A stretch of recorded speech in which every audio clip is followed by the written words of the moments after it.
Hi friends, welcome to Annams recipes.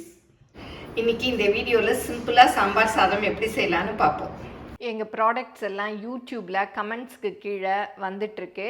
அதில் போய் click பண்ணிங்கன்னா அதோட ரேட்டு டீட்டெயில்ஸ் எல்லாமே இருக்கும். அதை கிளிக் பண்ணி நீங்கள் வேணுங்கிற பொருளை ஆர்டர் பண்ணி வாங்கிக்கலாம். சாம்பார் சாதத்துக்கு 1 கப்பு நம்ம சாதத்துக்கு வடிப்போம் இல்லையா, அந்த புழுங்கல் அரிசி இந்த ஆளாக்கில் ஃபுல்லாக ஒரு ஆளாக்கு எடுத்திருக்கேன். துவரம்பருப்பு பாருங்கள், அதில் பாதி போட்டு ரெண்டையும் ஒன்றா போட்டு நல்லா ஒரு 2 தடவை கழுவிட்டு ஒரு அரை மணி நேரம் ஊற வச்சுக்கணும். இப்போ நல்லா கழுவிட்டேன். இதை இந்த பவுலில் போட்டு நல்லா ஊற வச்சுக்கலாம். ஒரு அரை மணி நேரம் ஊறினா நல்லா சீக்கிரம் குழஞ்சி வெந்துடும்.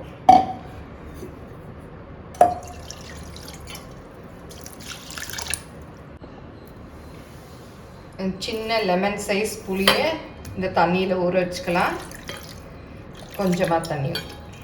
சாம்பார் சாதத்துக்கு தேவையான காய்கறிகள் தாளிக்கிறதுக்கு எல்லாம் எடுத்து வச்சாச்சு. நான் முருங்கைக்காய் ஒன்று எடுத்திருக்கேன், சின்னதாக ஒரு கேரட்டு, அப்புறம் ஒரு தக்காளி, அப்புறம் சின்ன வெங்காயம் ஒரு 20லேருந்து 25 சின்ன வெங்காயம். சின்ன வெங்காயம் போட்டால் தான் சாம்பார் சாதம் சூப்பராக இருக்கும்.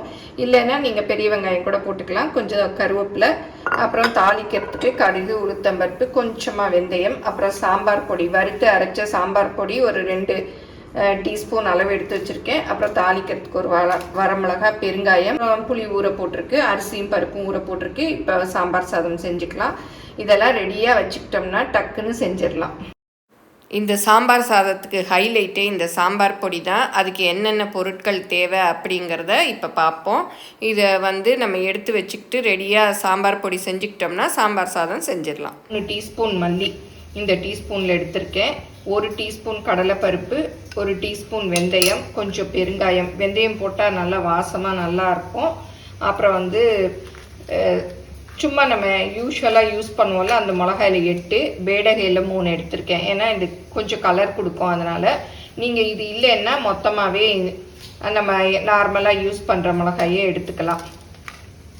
இதெல்லாம் வறுத்து இப்போ அரைக்கணும். இப்போ மல்லி, மிளகா, பெருங்காயம் எல்லாத்தையும் இந்த வெறும் வாணலியில் போட்டு நல்ல வாசம் வர்ற வரையும் வறுத்துக்கிறோம். எல்லாம் ஒன்றாவே போட்டுக்கலாம். இந்த சாம்பார் பொடியை டைம் கிடைக்கிறச்ச நீங்கள் வறுத்து அரைச்சி வச்சுக்கிட்டிங்கன்னா சாம்பார் சாதம், சாம்பார் எல்லாத்துக்குமே டக்குன்னு யூஸ் பண்ணிக்கலாம். இது நல்ல பாட்டிலில் போட்டு வச்சுக்கிட்டா நல்லா ரொம்ப நாளைக்கு நல்லாயிருக்கும். இதில் 2 டேபிள் ஸ்பூன் அளவுக்கு நம்ம சமையலுக்கு யூஸ் பண்ணுற எண்ணெய் ஊற்றிக்கலாம். 1 ஸ்பூன் அளவுக்கு நெய் சேர்த்துக்கலாம். இதில் கடுகு, உளுத்தம்பருப்பு, வெந்தயம், இந்த காஞ்ச மிளகாயும் கீறி போட்டுக்கலாம். இது நல்லா பொரிஞ்சிருச்சு. இப்போ கருவேப்பிலை சேர்த்துக்கலாம். அப்புறம் சின்ன வெங்காயமும் போட்டுக்கலாம். இப்போ கேரட்டும் சேர்த்துக்கலாம். முருங்கைக்காய், தக்காளி,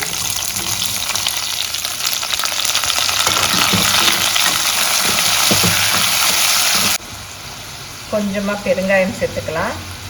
ஒரு 1/4 டீஸ்பூன்லேருந்து அரை டீஸ்பூன் அளவு.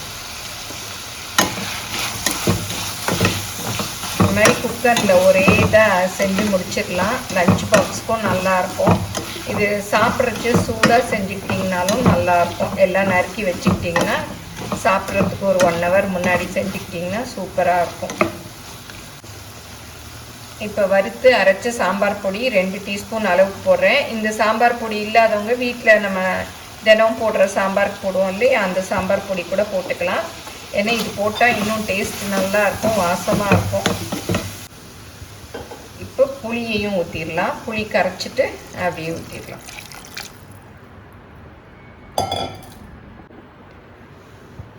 இதுக்கு தேவையான உப்பு போடலாம். நல்ல ஒரு கொதி வரட்டும்.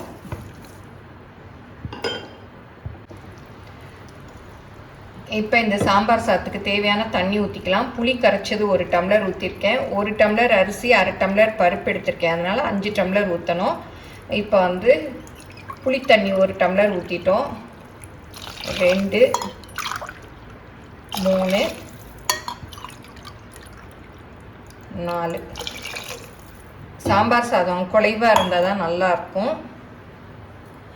இப்போ இந்த ஊறி இருக்குது பாருங்கள், அதுலேயே ஒரு டம்ளர் தண்ணி இருக்குது, அதையும் சேர்த்தா 5 டம்ளர்.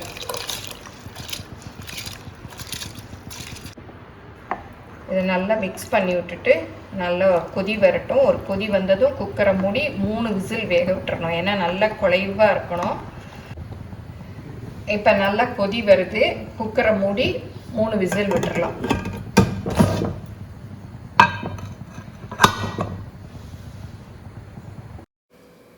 சாம்பார் சாதம் நல்லா விசில் வந்து வேகிறதுக்குள்ளே நம்ம ஒரு டிப்ஸ் பார்த்துட்டு வந்துடலாம்.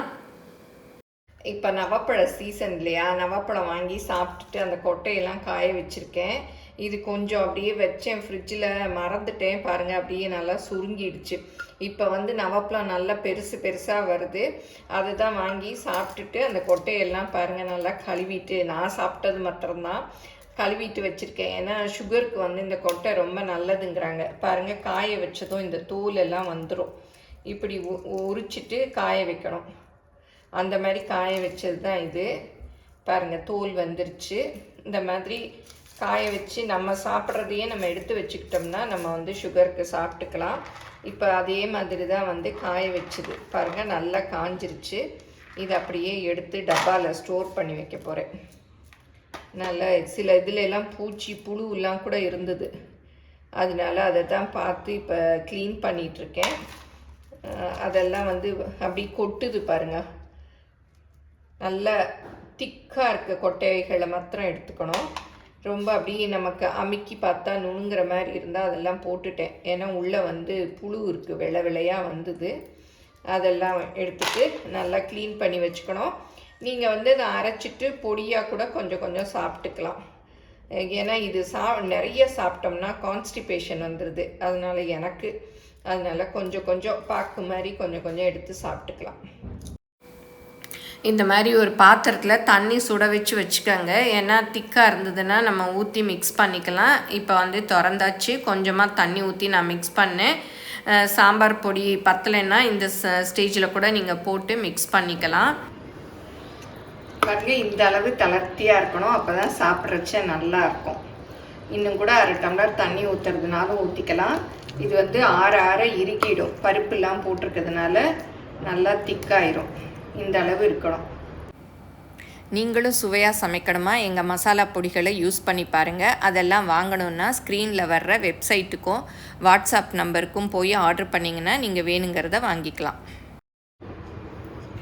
கடைசியாக ஒரு 2 ஸ்பூன் நெய் ஊற்றிக்கலாம். நல்ல வாசமாக இருக்கும். அப்புறம் கொத்தமல்லி.